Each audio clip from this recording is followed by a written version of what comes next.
Subalit, magpuri tayo sa Diyos sapagkat hindi po sayang ang ating ginagawa. Ito po ay isang pagtupad sa utos ng Diyos. Ako'y naniniwalang lahat na sumama ngayon, anuman ang iyong profesyon, tatanggap ka ng masaganang ani doon.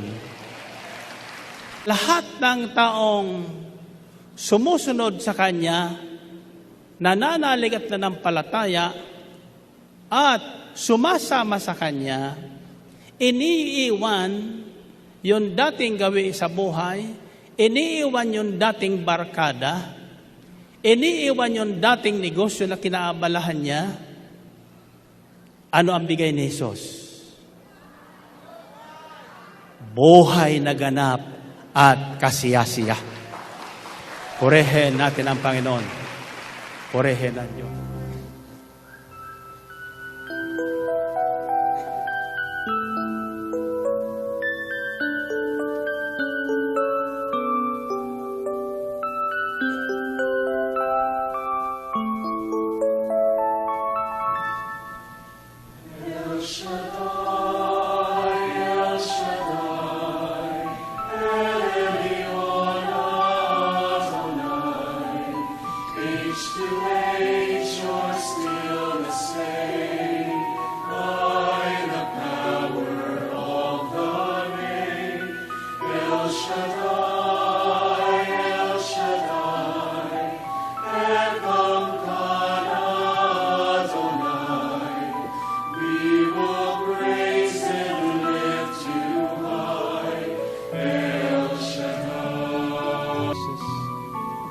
Hallelujah.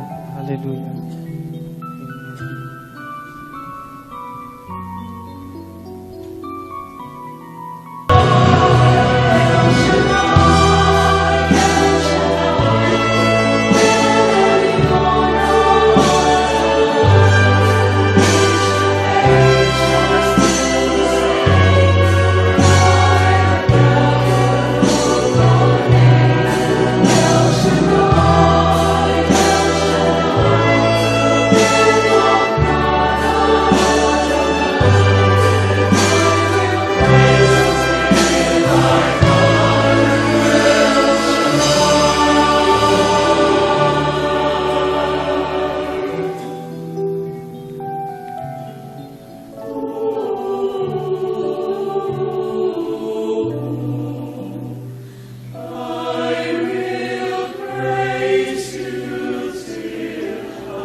Sa ngalan ng Ama, ng Anak, ng Espiritu Santo, Diyos amang makapangyarihan sa lahat, Diyos ni Abraham, Isaac at Jacob,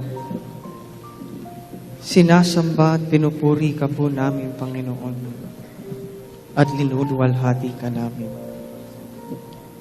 Panginoon, humihingi po kami ng tawad sa lahat ng aming pagkukulang at lahat po ng mga naging aming mga kasalanan. Ngayong gabi, Panginoon, nagpapasalamat po kami na muli binigyan mo kami ng tagumpay. Tagumpay sa lahat ng aming mga pangangailangan. Tagumpay sa lahat ng aming suliranin. At binigyan mo rin po kami ng tagumpay ngayon sa aming tao ng walk of faith. Panginoon, hinihiling po namin na samahan niyo po muli kami ngayong gabing ito upang aming matanggap at mapakinggan ang inyong mabuting balita. Pagpalain po ninyo, Panginoon, ang mabuting balita na ihahatid ngayong gabi upang ito maging daluyan ng inyong kapangyarihan, ng inyong pagmamahal, at ng inyong kababalaghan. Panginoon, ang bawat isa po sa amin dito ay may kanya-kanyang kahilingan. Nawa po, Panginoon, ay inyong tugunan ito. Ito po ang aming samot dalangin sa ngalan ng Ama, Anak, Espiritu Santo. Amen. Purihin.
Let us take a reading from the Gospel of John, chapter 12, verse 9 to 19. Meanwhile, a large crowd of Jews found out that Jesus was there and came, not only because of him, but also to see Lazarus, whom he had raised from the dead. So the chief priests made plans to kill Lazarus as well. For on account of him, many of the Jews were going over to Jesus and putting their faith in him. The next day, the great crowd that had come for the feast heard that Jesus was on his way to Jerusalem. They took palm branches and went out to meet him, shouting, Hosanna! Blessed is he who comes in the name of the Lord. Blessed is the King of Israel. Jesus found a young donkey and sat upon it, as it is written, Do not be afraid, O daughter of Zion. See, your king is coming, seated on a donkey's colt. At first, his disciples did not understand all this. Only after Jesus was glorified did they realize that these things had been written about him and that they had done these things to him. Now the crowd that was with him when he called Lazarus from the tomb and raised him from the dead continued to spread the word. Many people, because they had heard that he had given this miraculous sign, went out to meet him. So the Pharisees said to one another, See, this is getting us nowhere. Look how the whole world has gone after him.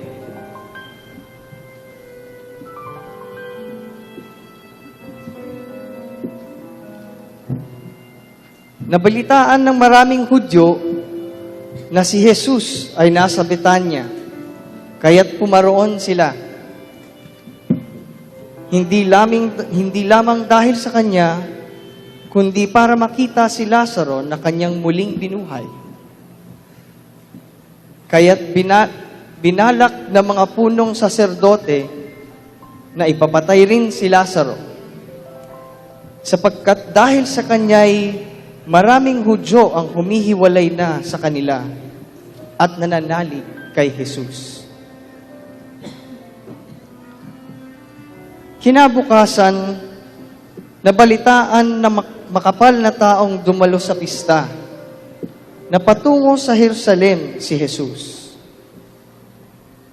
Kumuha sila ng mga palapa ng palma at lumabas ng lungsod upang siya'y salubungin. At ganito ang kanilang sigaw. Hosanna! Purihin ang dumarating sa ngalan ng Panginoon. Purihin ang hari ng Israel.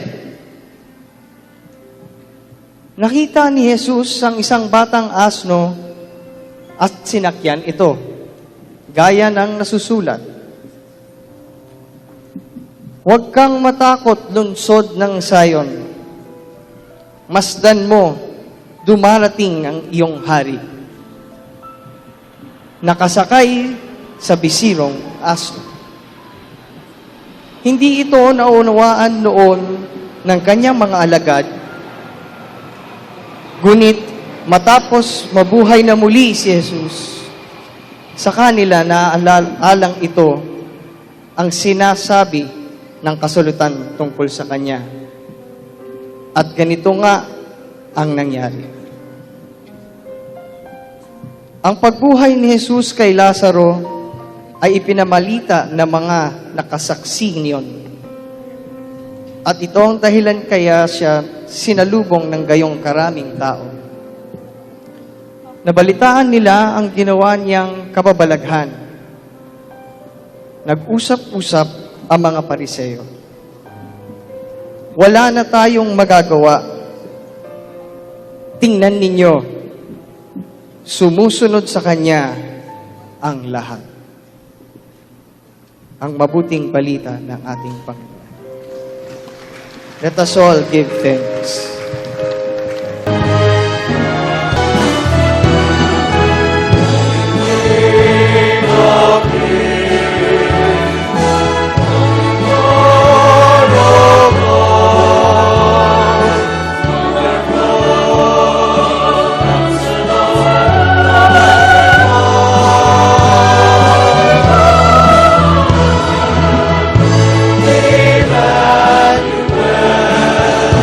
God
Purihin natin ang Panginoon.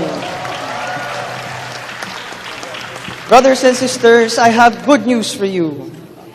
According to John chapter 12, verse 17 to 19. Now the crowd that was with him when he called Lazarus from the tomb and raised him from the dead continued to spread the word. Many people, because they had heard that he had performed this sign, went out to meet him. So the Pharisees said to one another, "See, this is getting us nowhere. Look how the whole world has gone after him."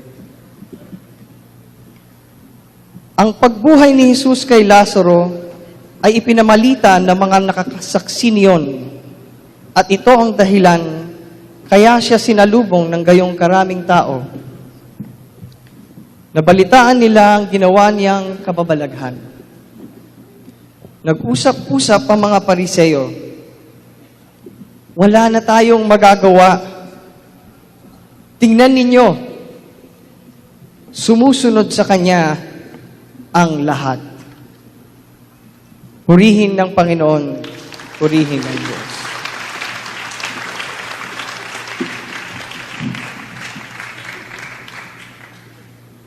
Pinagpalang gabi sa inyong lahat, mga brothers and sisters.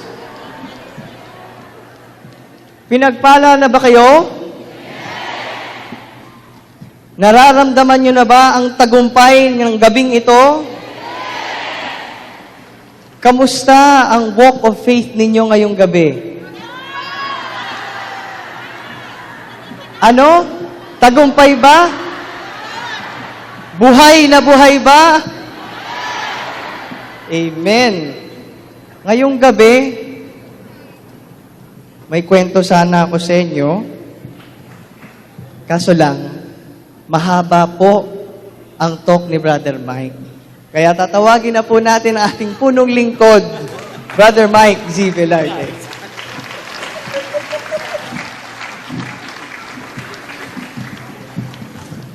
Kumusta na ang mga tagumpay? Thank God! I am blessed! Happy and prosperous talaga! Magaling na, mayaman pa, matalino, matuwid, marangal, wagas ang pag-ibig, malaya, payapa, kalooban, maginhawa at buhay!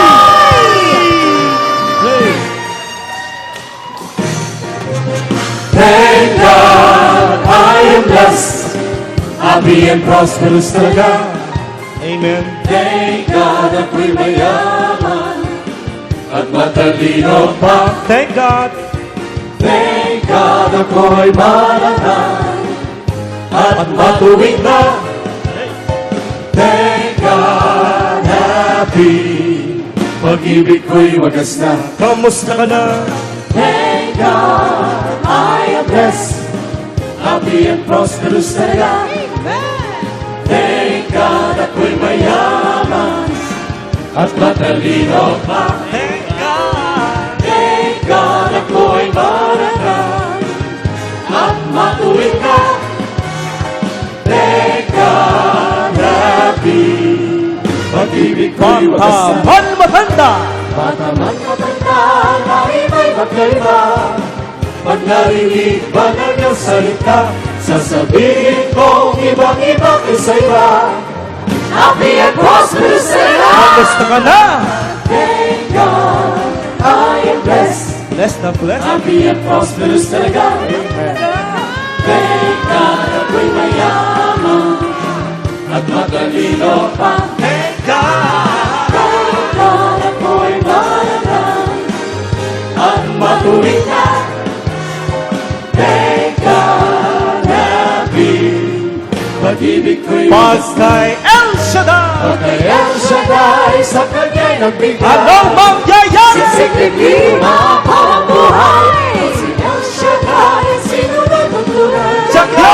Happy and prosperous talaga! Kamusta ka na?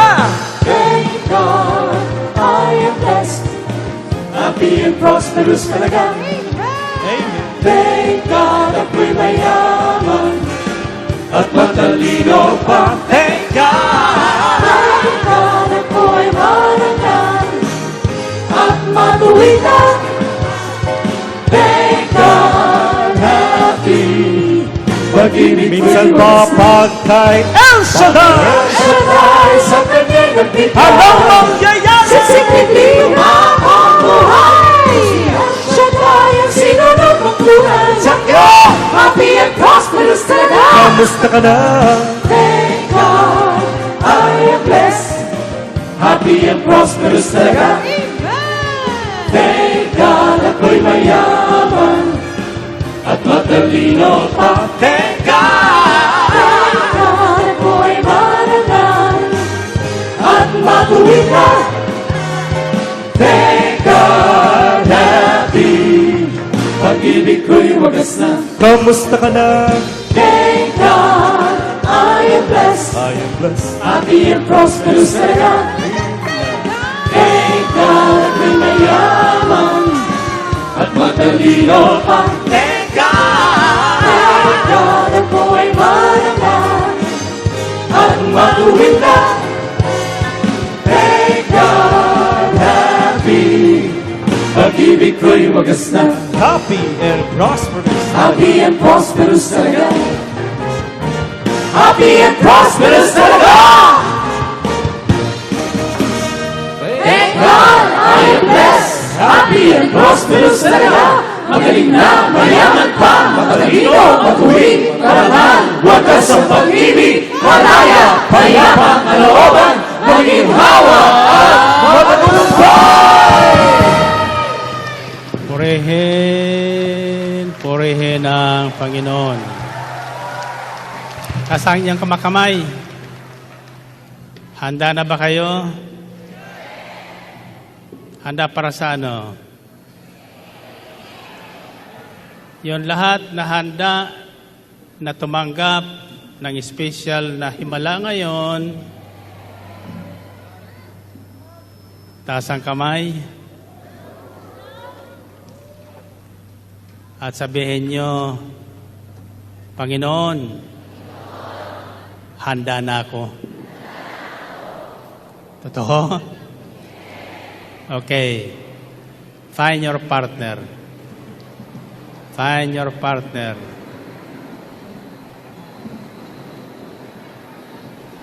Ang unang sabi mo sa partner mo, sabi mo, mapalad ka talaga.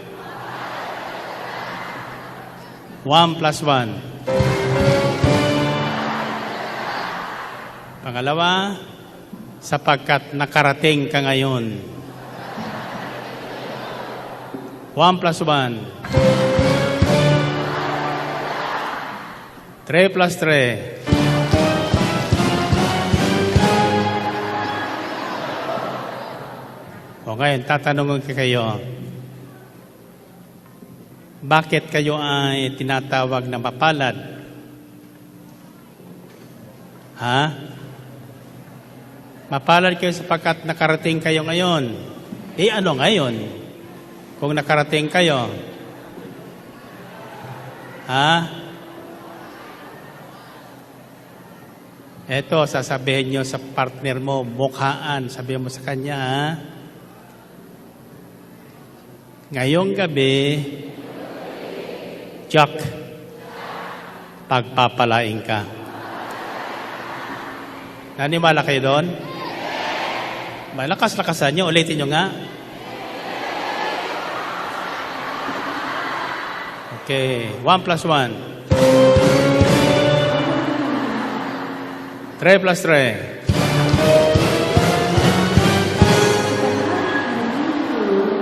7 plus 7.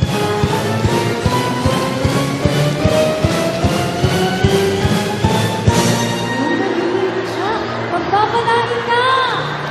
Okay, taasan yung mga prayer request.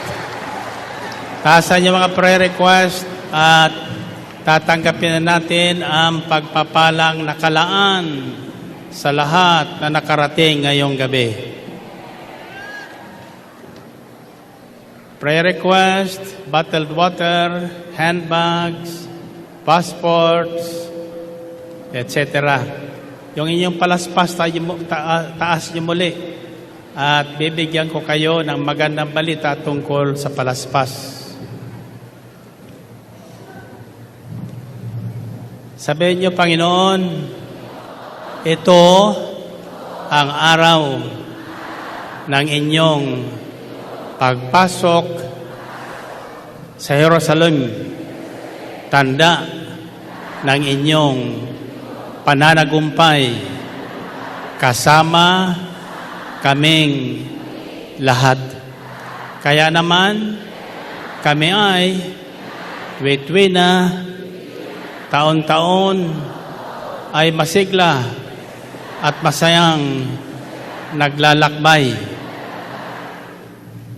Di alintana ang init at pagod sapagkat nananalig kaming ang ginawa mo kay Lazaro ay gagawin din sa amin ngayon. Amen? Amen. Okay, baba ang iyong hawak kamay.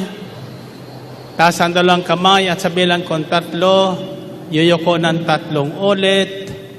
Sasabihin nyo, tagumpay, tagumpay, tagumpay ang buhay ko ngayon.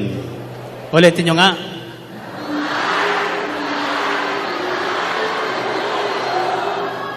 Okay, 1, 2, 3.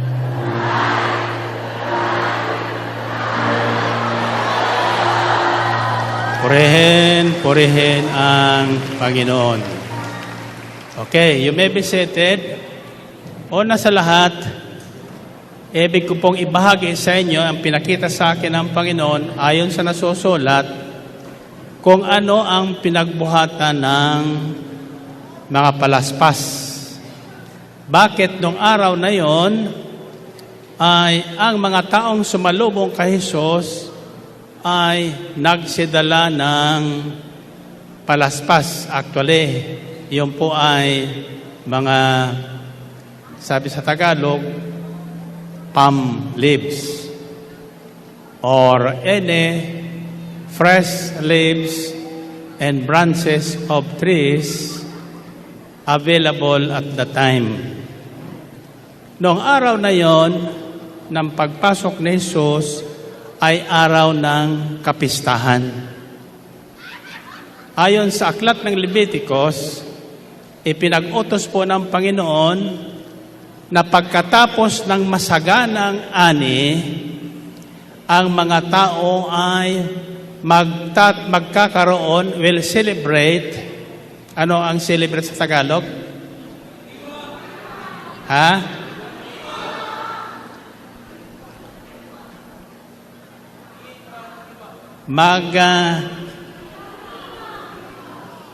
Ano?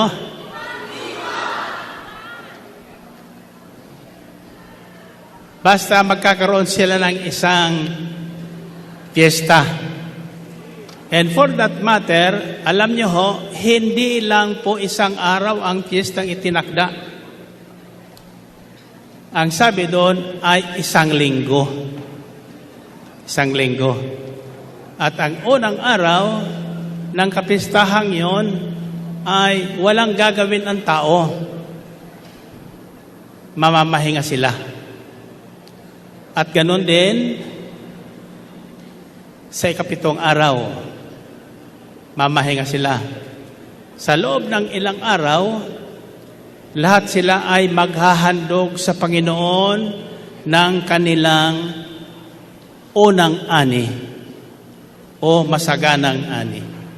So it was a harvest festival that was ordered to be celebrated annually, taon-taon. At ang utos ay bilang tanda ng pagsasaya, ang lahat ay pipitas ng sariwang sanga ng olibo o anumang puno ng kahoy at mga sariwang prutas upang ialay nila sa Panginoon. In other words, araw ng pag-aalay. You will find that in Leviticus chapter 23, verses 36 to 40. Sadya pong inalam ko kagabi sapagkat matagal ng practice natin ito sa ating Santa Iglesia. At ang iba ay hindi natin naunawan, subalit most of the practices in our church, the so-called traditional practices, is written and taken from the written Word of God. May kabuluhan po, may kahalagahan, hindi lang natin alam. Kung anong ginagawa ng mga Hudyo noon sa kanilang mga olibo na dala-dala sa araw ng kanilang fiesta taon-taon para parangalan at purihin ang Panginoon, iyan ang hindi ko pa alam. Subalit, magpuri tayo sa Diyos sapagkat hindi po sayang ang ating ginagawa.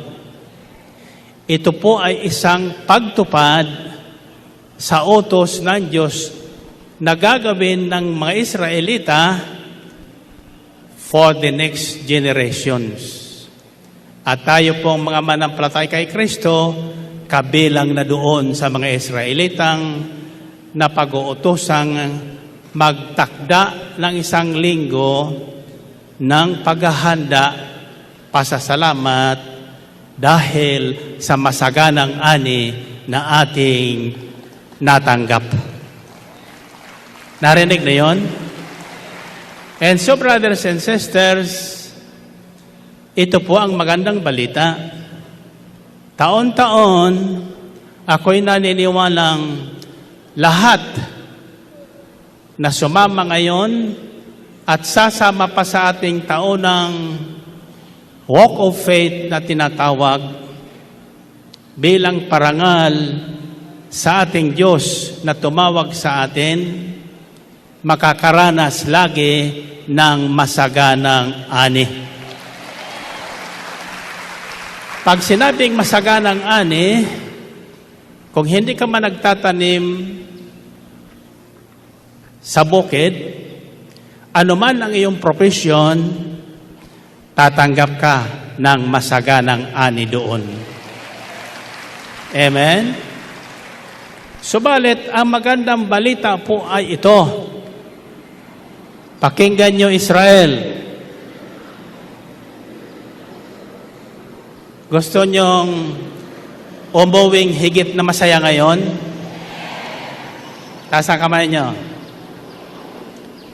So, according to John, chapter 12, verses 17 to 19, now the crowd that was with him, with Jesus, when he called Lazarus from the tomb and raised him from the dead, continued to spread the word. Many people, because they had heard that he had performed this sign, went out to meet him. So the Pharisees said to one another, "See, this is getting us nowhere. Look how the whole world has gone after him." Ang pagbuhay ni Jesus kay Lazaro ay ipinamalita ng mga nakasaksi niyon at ito ang dahilan kaya siya sinalubong ng gayong karaming tao. Nabilitaan nila ang ginawa niyang kababalaghan. Nag-usap-usap ang mga Pariseo at ang wika nila, wala na tayong magagawa ngayon. Tingnan ninyo, lahat ng tao ay sumusunod na kay Kristo Jesus. Purihin natin ang Panginoon. Purihin ang Diyos. Okay. Lagay ang kamay nyo sa ulo nyo. This is what I'd like you to listen very carefully and tandaan nyo. Huwag nyong kakalimutan. Ilagay nyo sa inyong isip at ilagay nyo sa inyong puso. At ako'y naniniwalang after this message, magbabago ang takbo ng inyong buhay. Magbabago ang takbo ng inyong buhay. Sa mga naniniwala, masigabo ang palakpakan. Amen ba? Okay, taas ang kamay nyo. Ano sa tingin nyo ang mabuting balitang ito? Ano? Bakit kaya after almost ilan tayo na tayo? Sa El Shaddai, 32 years. And this walk of faith, we are now on the 17th year. Nang tayo ay tumawid mula sa PICC tungo dito sa dakong ito na inilaan ng Diyos. Marami po ang nagtangka na tigilin at pigilin ang gawain ito. Tulad ng mga Pariseo noon, tinangka nilang tigilin o sirain ang gawain ng Diyos sa pamagitan ni Kristo Jesus. But in spite of that, I'm happy to tell you that the more this ministry is being persecuted, and the more that your servant leader is being insulted, God says to it that everyone who comes into this ministry receives a miracle. Amen? Okay, taas ang kamay nyo. Babalikan ko po ang mahalagang talata ngayon. Ang sinabi po ng mga Pariseo, nang makita nila ang dami ng taong sumalubong kay Jesus nang siya'y pumasok sa Jerusalem, tandaan yun, pagpasok ni Jesus sa Jerusalem, as if he was entering the lion's den. Sapagkat ang lahat ng kaaway ng misyon ni Kristo ay naroroon po sa lungsod ng Jerusalem. Subalit, anuman ang gawin ng mga Pariseo noon, pati ng mga mamahala ng sinagoga, na mamahala ng pamahalaan, para pigilin ang mga tao na pumunta kay Jesus o sumalubong kay Jesus, wala silang nagawa. At ito po ang sinabi nila na aking nasumpungan.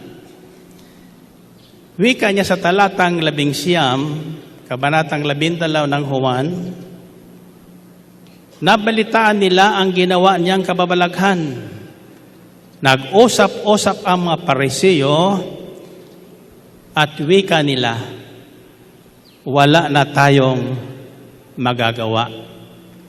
Tingnan ninyo, ang lahat ng tao ay nasa Ambel Business Park ngayon. Purihin natin ang Panginoon. Purihin ang Diyos. Maghawakan kayo ng kamay para hindi po kayo matumba sa mabuting balitang ito. Hold your hands together.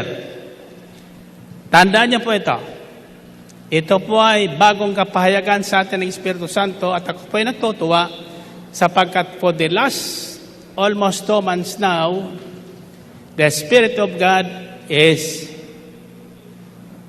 showing to us the things we just need in these present times. Ito ang kailangan natin ngayon sa mga panahong ito. Huwag kayong matatakot. Yung mga bansang hindi binabaha, binabaha na ngayon.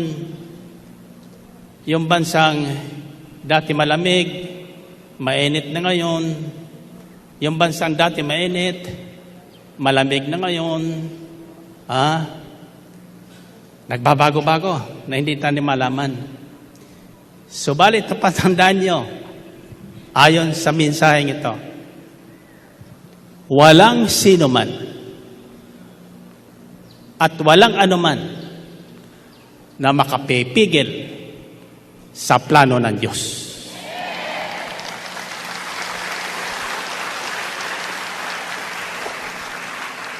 Gusto niyo maunawaan? Si Jesus ay hindi tinanggap ng kanyang mga babayan. Subalit, sa lahat na tumanggap sa kanya, nanalig sa kanya, kasama tayo roon, binigyan tayo ng karapatan o kapangyarihang maging kapatid ni Jesus. Maging anak ng Diyos. And so, ang layunin ng Panginoon nang si Jesus ay unang pumarini ay akayin ang lahat ng tao sa paghahari ng Diyos. Sa paghahari ng Diyos. Sa buhay, naganap at kasiyasya, at sa buhay na hindi maibibigay ng sino mang taong may kapangyarihan sa balat ng lupa. Tanging ang Diyos lamang. Nang malaman po ito ni Herodes,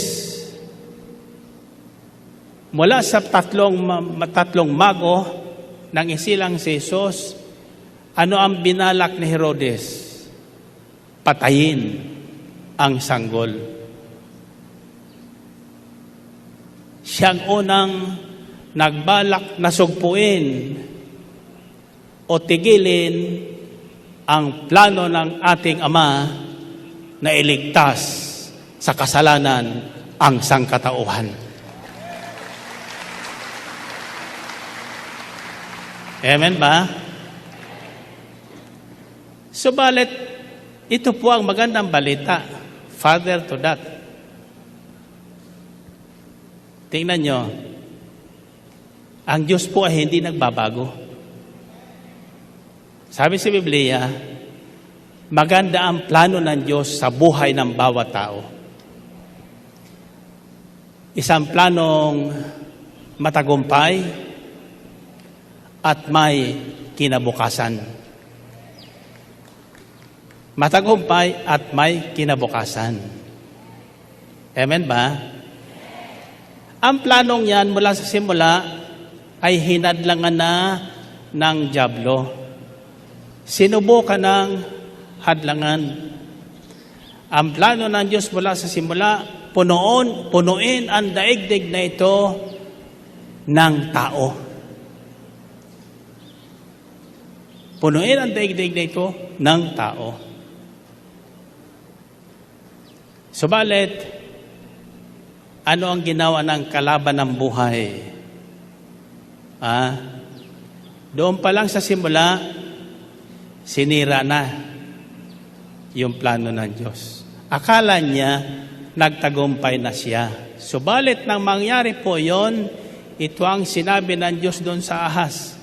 Tandaan mo ito, binhi mo at binhi ng babaeng ito, laging magkakatunggali.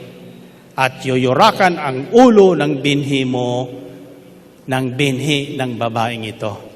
Ang tinutukoy na babae ay hindi po si iba. Si Maria na walang kamalay-malay nasa plano na ng Diyos. Amen? At ang binhi na tinutukoy ng Diyos, walang iba si Kristo Jesus.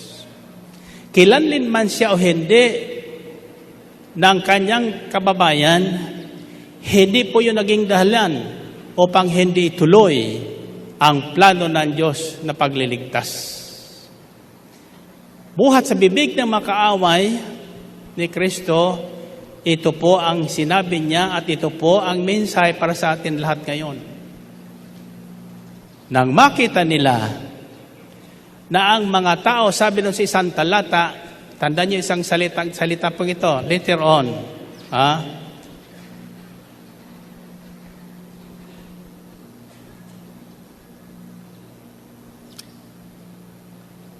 Verses 9 to 11, according to John.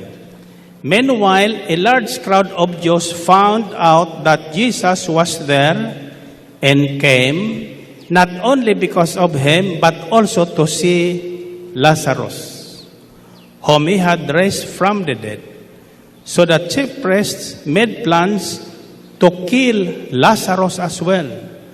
For on account of him, many of the Jews were crossing over to Jesus and believing him. So karamihan sa taong yon, noong piyestang yon, naroroon, hindi lamang gusto nilang makita si Jesus, kundi gusto nilang makita si Lazarus, na nabalitaan nilang mula sa libingan, 4 na araw ng inilibing, tinawag ni Jesus at muling bumangon ang Lazarus na ito. At sabi sa ating narinig, binalak nilang patayin din si Lazarus. Hindi lamang si Jesus. Bakit? Gusto nilang patayin si Lazarus.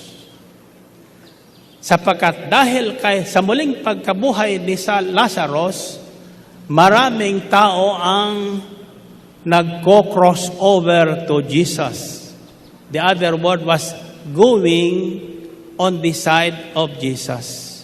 Ibig sabihin, nang makita nilang si Jesus ay nagtatagumpay na, mataas ng kanyang sorbe, sa lahat, laban sa lahat ng kandidato, yung dati makasamahan ng mga kandidatong iba, nagko-cross over na.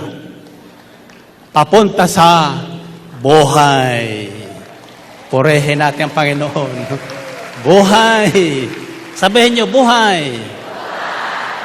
Alam niyo kung bakit? Sapagkat ang dala ni Jesus at ang bigay ni Jesus sa lahat ng taong sumusunod sa Kanya, nananalig at nanampalataya, at sumasama sa Kanya, iniiwan yung dating gawi sa buhay, iniiwan yung dating barkada, iniiwan yung dating negosyo na kinaabalahan niya. Ano ang bigay ni Jesus? Buhay na ganap at kasiyasiya. Purihin natin ang Panginoon. Purihin ang Diyos siya. Purihin natin ang Panginoon. Purihin ang Diyos. So, dalawang bagay, tandaan nyo. Tandaan nyo, may plano ang Diyos sa bawat buhay ng tao.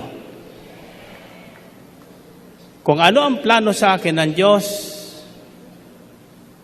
plano din sa buhay nyo. Amen ba? At walang sino man, asawa nyo, nanay nyo, boyfriend nyo, negosyo nyo, mayor nyo, senador nyo, congressman nyo, presidente nyo, wala silang magagawa sa plano ng Diyos sa buhay nyo. Amen? Taas ang kamay nyo. Kahit kayo tatamad-tamad, kahit kayo wala nang iniisip, ayaw nyo na mag-isip, ayaw nyo nang kumilos sa buhay nyo, gusto nyo give up, hindi gi-give up ang Diyos sa buhay nyo. Hanggat, taas ang kamay nyo, hanggat hindi nagkakaroon ng katuparan ang plano ng Diyos sa buhay nyo. Purihin natin ang Panginoon. Purihin ang Diyos. Now, this is what I have discovered, brothers and sisters, as it is written. Ang Diyos, hindi basta gumagawa ng mga bagay na walang iniiwang ebidensya. Narinig niyo yun?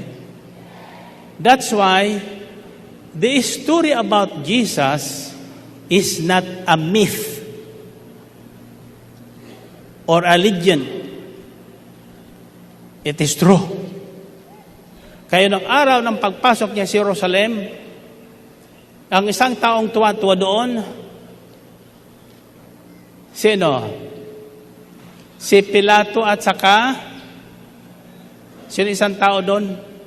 Pinagpasapasahan si Jesus, di ba? Mula kay Pilato, pinadala kay Herodes. Tama ba? Si Herodes at saka si Pilato, dati magkaaway. Magkaaway.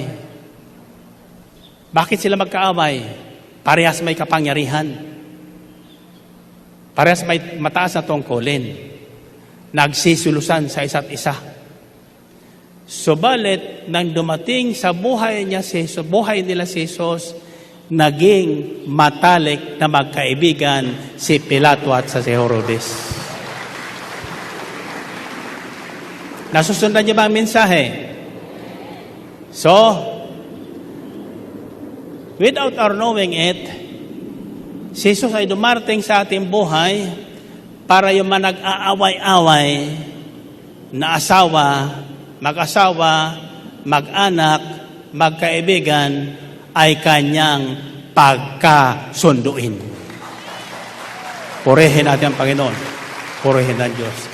At higit sa lahat, ang isang ipinarito sa atin ni Jesus ay pagkasunduin ang tao at ang Diyos. To re-establish the good relationship between God and man. Alam nyo ba? Si Eva at si Adan,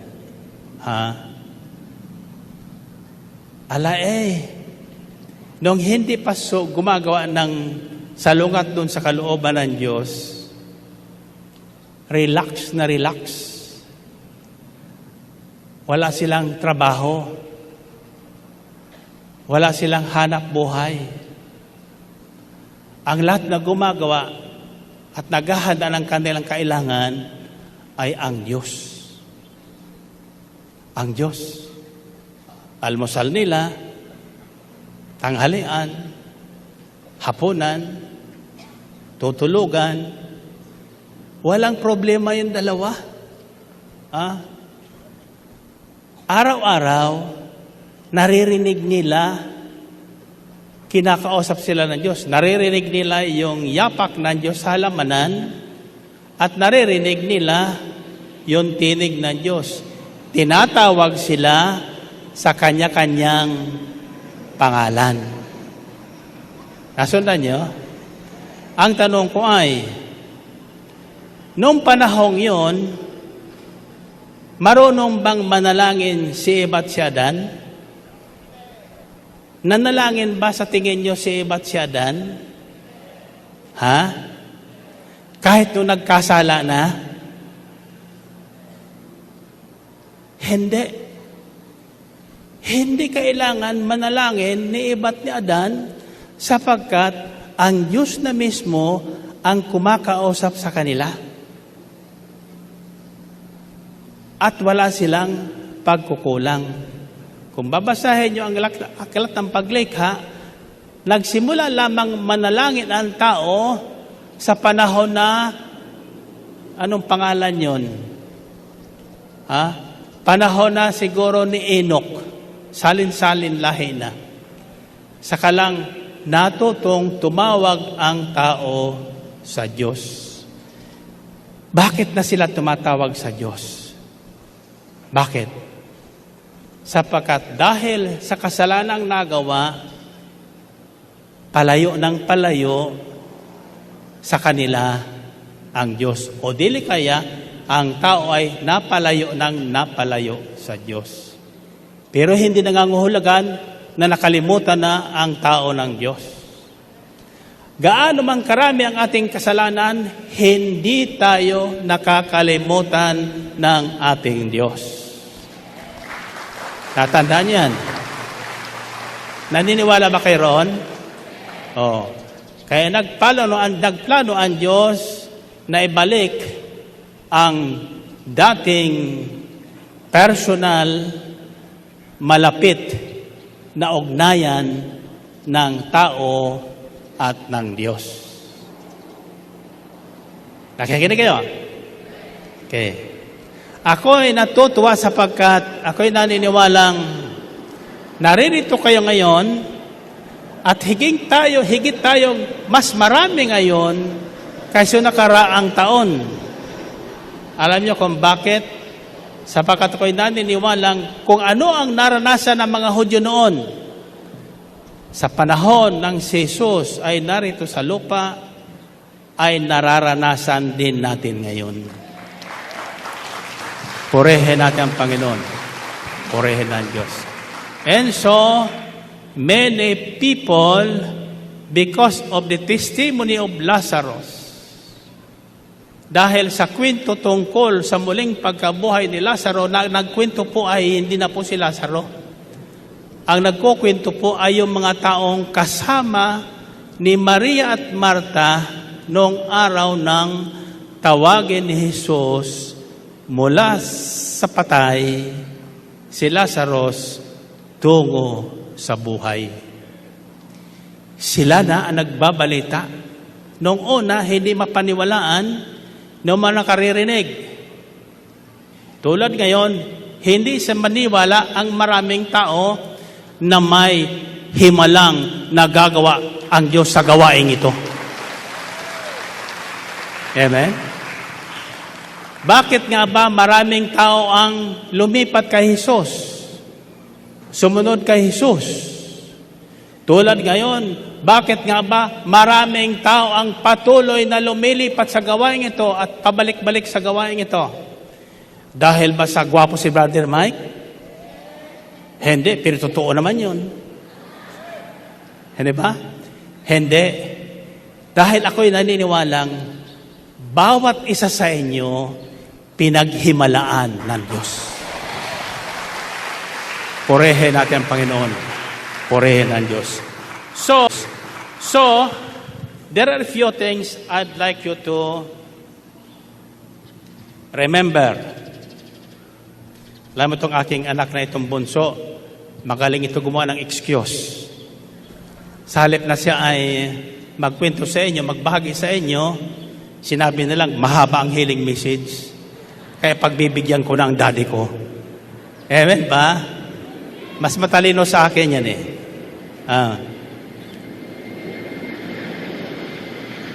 Ngayon, okay. Iskaw niya salitang himala. Ulitin niyo. Himala. Paano nalaman ng maraming Hudyo ang himalang ginawa ni Jesus kay Lazarus? Wala naman sila roon noong araw na yun. Paano? Halo! Gising pa ba kayo? Baka tulog na kayo, pagod kayo sa paglakad. Ako nga, inaantok na lang eh. Although hindi ko naglakad, nakasakay ko sa karwahe. Kaya lang, napagod din ako sa kakakaway. Kaliwa kanan, gusto nila makawayan ko sila. Yung mga nasa sasakyan na natitigil dahil sa atin, sumisilip din. Yung iba, pag nakita ko, kumakaway din. May nakita ko isang maganda, nakasimangot sa akin. Siguro dahil sa traffic sila. Siguro masama ang loob sa akin noon. Pero yung mga nagtitinda doon ng mani sa Ross Boulevard, nang makita ko ang sigaw nila, Brother Mike, basbasan mo naman ang aming mani. Purihin natin ang Panginoon. Purihin na Diyos. And finally,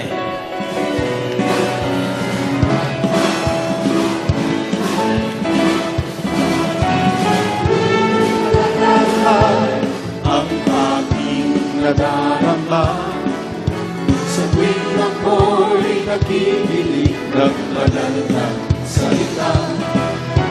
Nalaman ko ang susi ng kanyang mga limalas sa gabay ng lingkod niya pinagpala.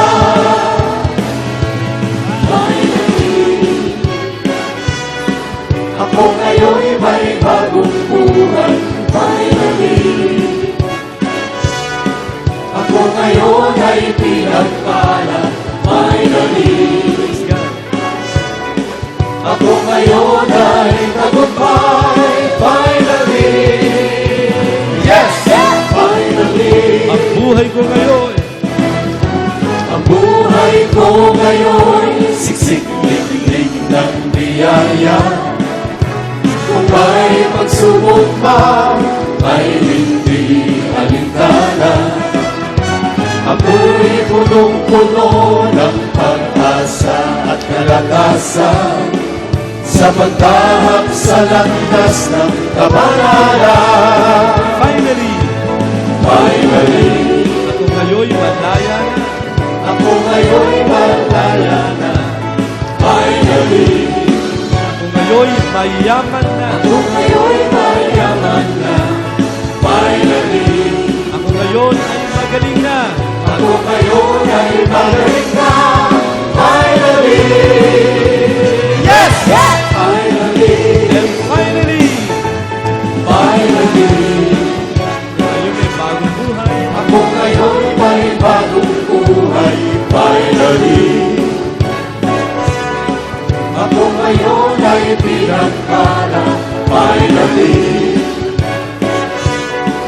ako ngayon ay tagumpay. Finally, yes! Finally, Finally, finally, yes!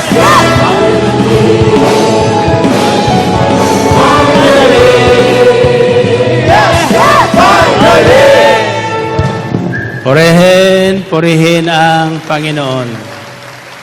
Natandaan nyo ang mabuting balita ngayon. Tandaan nyo na mabuti ito. Una, may magandang plano ang Diyos sa buhay nyo. Pangalawa, walang sino mang makapipigil ng planong yan.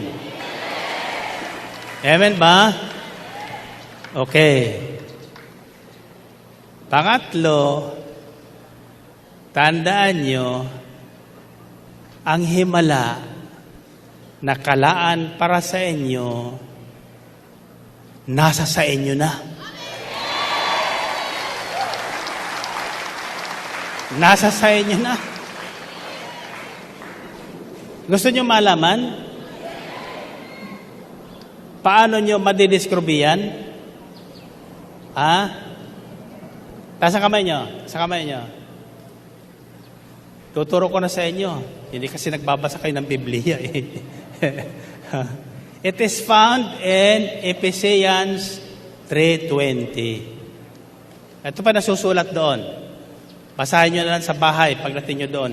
It says, sa Diyos na makagagawa ng higit sa lahat ng inyong maaring hingin at isipin sa pamamagitan ng kapangyarihang kumikilos na sa buhay natin.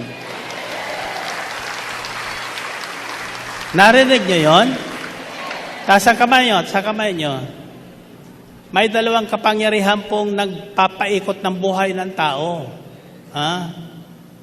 Yung kapangyarihan ng kadiliman at yung kapangyarihan ng liwanag. Yung kapangyarihan ng kasinungalingan at yung kapangyarihan ng katotohanan. Nasa inyo na yon. Nasa atin na yon. Gusto nyo malaman paano pairalin ang kapangyarihan yan? Paano pakilusin ang kapangyarihan yan sa katutupad ng plano ng Diyos sa buhay natin? Gusto nyo malaman? Sa Easter Sunday. Sa Easter Sunday. Babalik kayo sa Easter Sunday? Sa kamay nyo. Sa kamay nyo. Alam ko kung saan kayo nanggaling.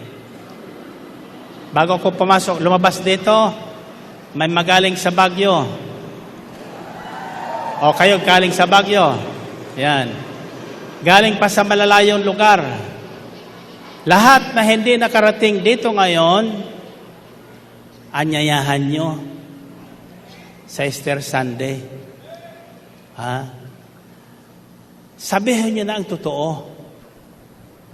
Hindi kayo pahindian ng Diyos. Sabihin nyo sa kanila, sama ka sa akin. Ganyan ako mang-akay lang eh.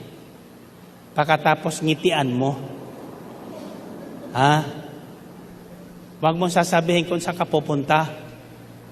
Basta sabihin mo, sama ka sa akin. Pag tinanong, saan? Basta sama ka sa akin. Ha? Pag sumama sa inyo yan, may himala kayo at siyang tatanggapin. Amen ba? Okay. Ito ang ating gagawin para sa Easter Sunday. Tuturuan ko na kayo. Isip. Sabihin nyo, isip. Alam nyo ba na ang tinutukoy na kawangis at kamukha tayo ng Diyos? Ha? Alam nyo kung saan? Sa isip. Ang Diyos may isip. Ang tao may isip din. Totoo hindi? Ang Diyos may bibig. Nagsasalita din. Ang tao may bibig din. Nagsasalita din. Ang Diyos may tainga. Hindi lang natin nakikita. Nakaririnig. Ang tao may tainga rin. Nakaririnig. Amen ba? Ang Diyos may puso. Narinig niyo ba yun? Ang Diyos may puso. Ang tao mayroon din. Sabi sa Biblia, si David ay tinaguriang isang taong may pusong tulad ng sa Diyos. The heart, David has a heart after God's own heart.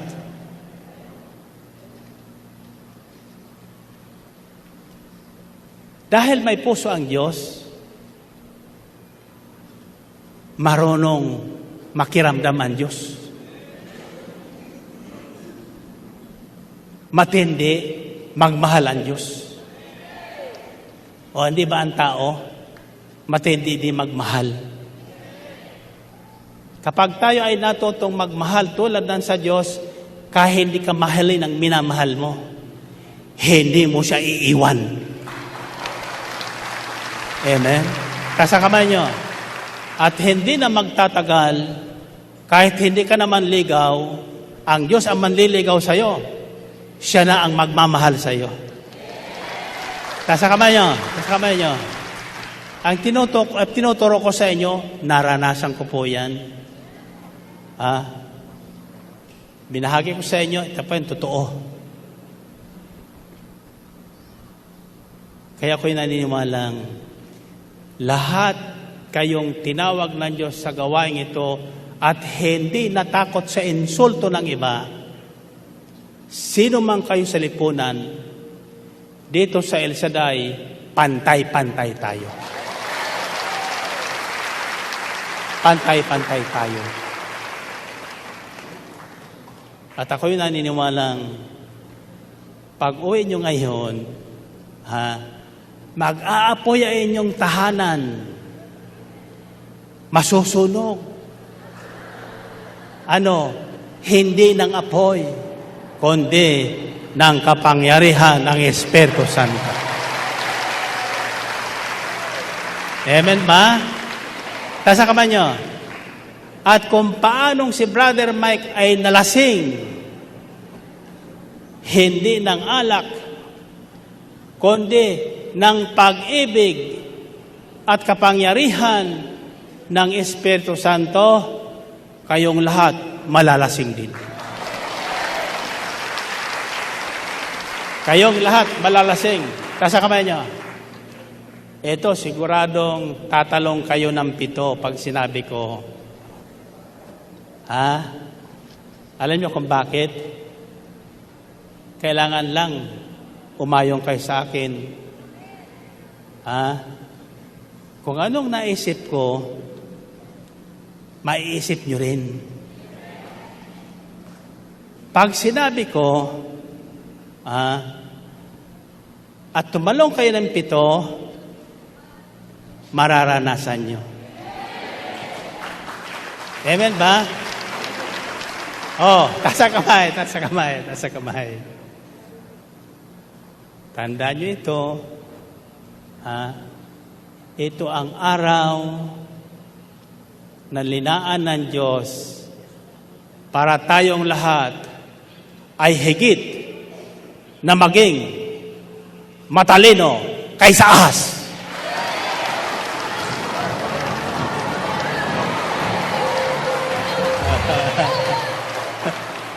Tasa kamay nyo. Delete ang reaction nyo eh. Ang sabi ng Panginoon sa atin, humayo kayo at magpakatalino kayo tulad ng ahas. Tulad lang ng ahas, ha? Ang sinasabi ko sa inyo ngayon, kayong lahat na nakarinig ng kapahayagang ito, na walang makapipigil sa plano ng Diyos sa buhay nyo, magiging matalino kayo kaysa ahas.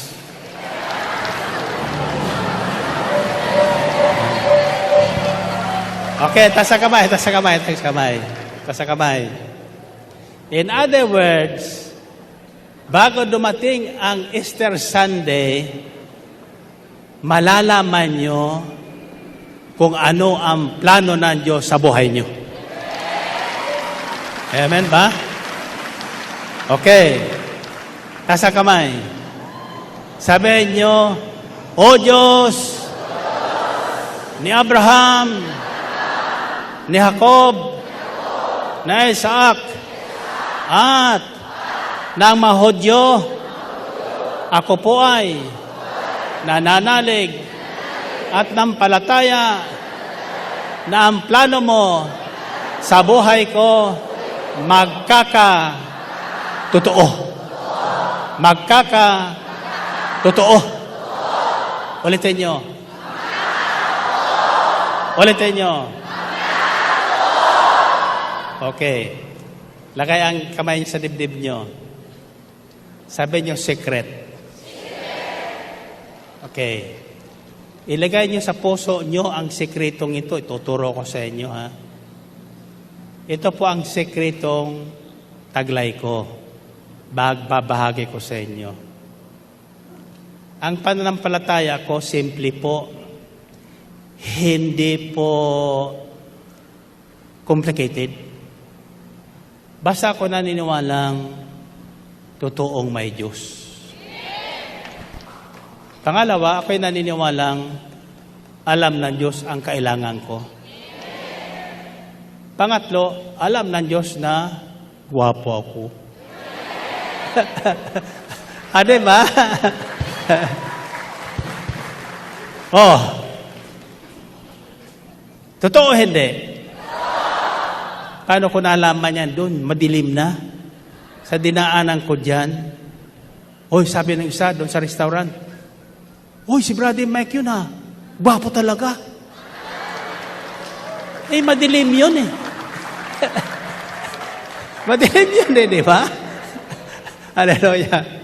Tinuturo ko na sa inyo yung sekreto. Isipin nyo kung sino kayo ayon sa plano ng Diyos. Pagkatapos sabihin nyo sa iba, okay mahiya. Ano ba? Ano? May nilihim na ako sa inyo? Totoo naman, di ba? Oh, sabi sa Biblia, dalawa lang tayo magkasundo. Sa dami niyong yan, daan-daang libo kayo, ako'y naniniwala na isa lang sa inyo ang nakinig ng mensaheng ito at ikipagkasundo sa akin, matutupad ang plano ng Diyos sa buhay. Amen? Okay, taas ang kamay, taas ang kamay. Taas ang kamay, taas ang kamay. Tandaan niyo ito ha. Sa darating na Easter Sunday, hindi lang kayong babalik dito. Siguruhin nyo mayroon na kayong naakay tulad ni Lazaro. Ang isisigaw mo yung ngayon, pagtapong ko sa inyo, tiyak yun. Matutupad ang plano ng Diyos sa buhay ko. Ulitin nyo nga. Very good.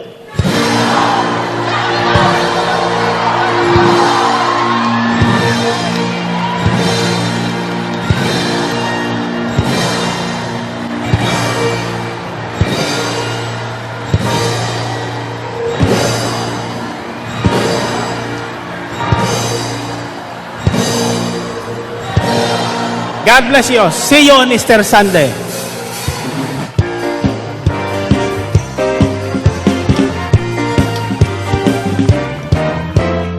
Buhay, mayroong yumabong buhay. Mahalaga sa Diyos ang iyong buhay. Itaguyod natin. Praise the Lord, Brother Lito.